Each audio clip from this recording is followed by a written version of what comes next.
warahmatullahi wabarakatuh. Alhamdulillahirabbil alamin. Assalatu wassalamu ala asrofil anbiya wal mursalin wa ala alihi washabihi rasulillahi ajmain.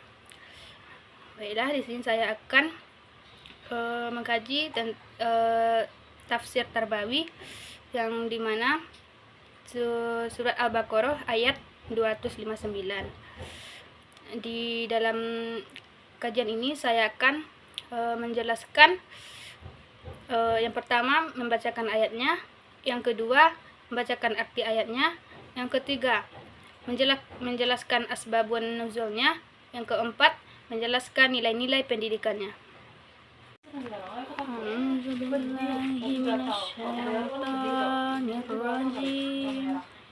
Bismillahirrahmanirrahim. Au kallazi marra ala qaryatin wa hiya khawiyatan ala urusiha qala anna yuhyiha hadhillahu ba'da mautiha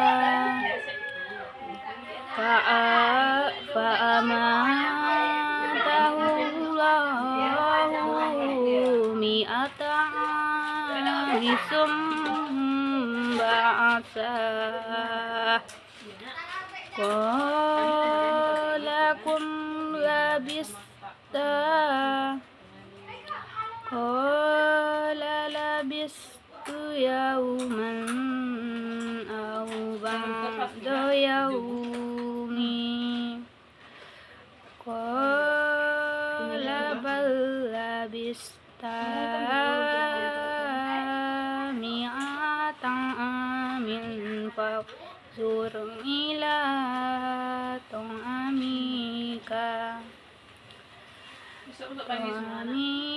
wa sarabika lam yatassana wanzur ila rizq walinaj'alaka ayatan linnasi wanzur ilal azab wanzur ilal izami kaifa tusizuha summa nasuha lahma falamma tabayyana lahu qala a'lamu anna Allaha ala kulli syai'in qadir. Shadaqallahul azim. Artinya, atau seperti orang yang melewati suatu negeri yang bangunan-bangunannya telah roboh, menutupi rentuhan atap-atapnya, dia berkata, bagaimana Allah menghidupkan kembali negeri ini setelah kehancuran. Lalu Allah mematikannya selama 100 tahun, kemudian membangkitkannya kembali. Dia Allah bertanya, berapa lama engkau tinggal di sini? Dia menjawab, aku tinggal di sini sehari atau setengah hari. Allah berfirman, sebenarnya engkau telah tinggal selama 100 tahun. Lihatlah makanan dan minuman yang belum berubah, tetapi lihatlah keledaimu yang telah menjadi tulang belulang. Dan kami akan menjadikanmu sebagai tanda kekuasaan kami bagi manusia. Dan lihatlah tulang belulang keledai itu, bagaimana kamu menyusunnya kembali. Kemudian kami membalutnya dengan daging sehingga hidup kembali. Maka ketika telah nyata baginya, dia pun berkata, aku mengetahui bahwa Allah Maha Kuasa atas segalanya. Baiklah, saya akan melanjutkan yaitu asbabun nuzul dari surat Al-Baqarah ayat 259. Ayat Al-Baqarah ini berhubungan dengan kisah seseorang laki-laki dari Bani Israel yang dalam beberapa riwayat disebut sebagai Uzair. Meskipun ada pula ulama yang berpendapat bahwa orang tersebut bukan Uzair, melainkan seseorang dari kalangan orang saleh. Cerita ini terjadi ketika kota Yerusalem dihancurkan oleh pasukan Nebukadnezar, Raja Babilonia.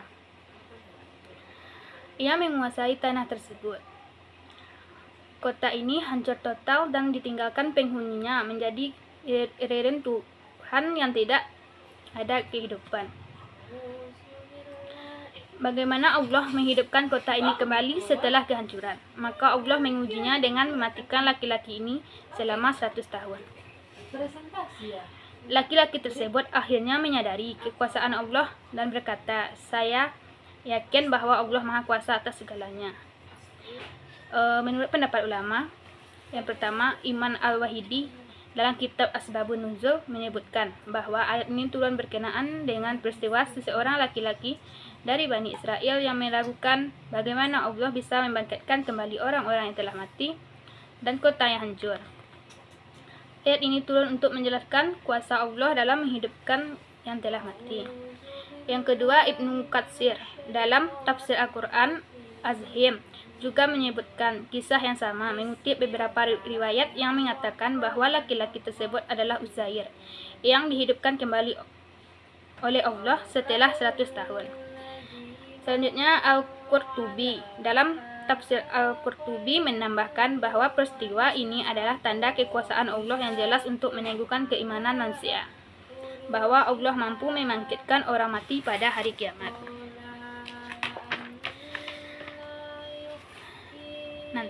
Pada hari kiamat nanti, keledai yang dibangkitkan di hadapan laki-laki tersebut menjadi bukti yang nyata bahwa Allah berkuasa menghidupkan kembali siapapun dan apapun yang telah mati.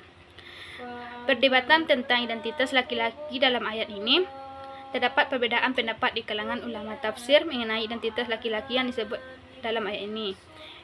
Yang pertama, Uzair. Mayoritas ulama berpendapat bahwa laki-laki tersebut adalah Uzair, seseorang nabi dari Bani Israel yang dikenal dengan kebijaksanaannya.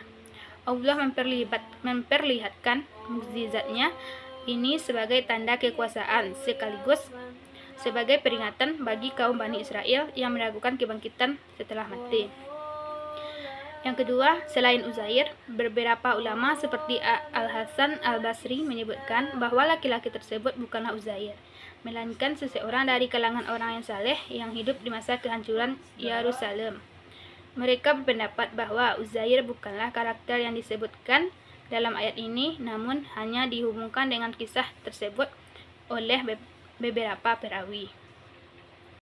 Selanjutnya yaitu yang terakhir, nilai-nilai pendidikan yang terkandung dalam surat Al-Baqarah ayat 259. Yang pertama, keyakinan terhadap kebangkitan setelah kematian atau akidah. Ayat ini mengajarkan tentang pentingnya beriman kepada kebangkitan setelah kematian. Allah menunjukkan kekuasaannya dengan menghidupkan kembali seseorang yang sudah mati selama 100 tahun. Sebagai bukti bahwa kebangkitan itu nyata.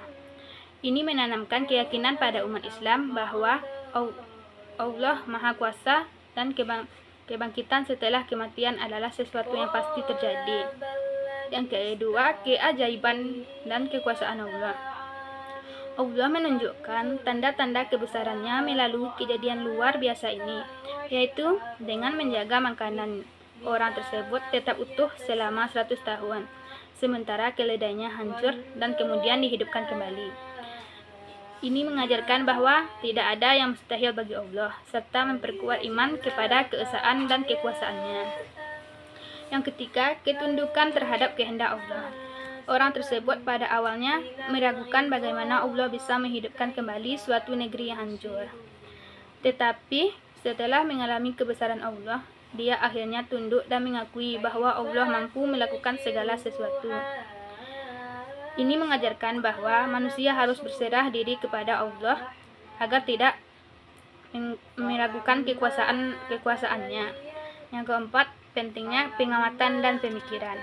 Allah memerintahkan orang tersebut untuk memperhatikan keadaan di sekelilingnya, makanan, minuman, dan keledai sebagai pelajaran untuk memahami kekuasaannya.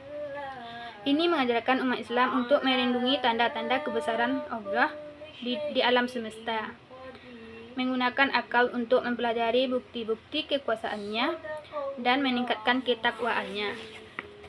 Yang kelima yaitu sabar dan hikmah dalam ujian. Kisah ini juga memberikan pelajaran tentang kesabaran.